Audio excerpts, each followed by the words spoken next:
No niin, arvon energiajuomapäiväkirja. Keskiviikkoa 18. päivä maaliskuuta mennään ja vielä pitää hetkeksi palata eiliseen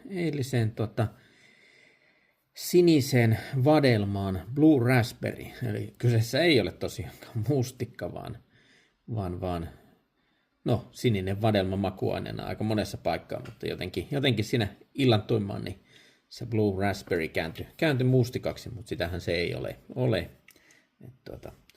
Toki täytyy arvotella, että nämä energiajuomien makuaineet, niin kuinka kohan aitoa ne nyt yleensäkään on, että aika keinotekoista taitaa olla muutenkin, että ehkä se maun arvuuttelu pitää jättää sikseen, mutta jatketaan energiajuomaa.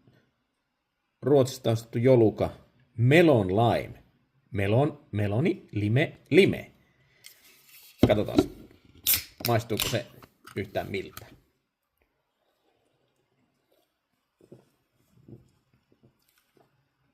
Maistuu.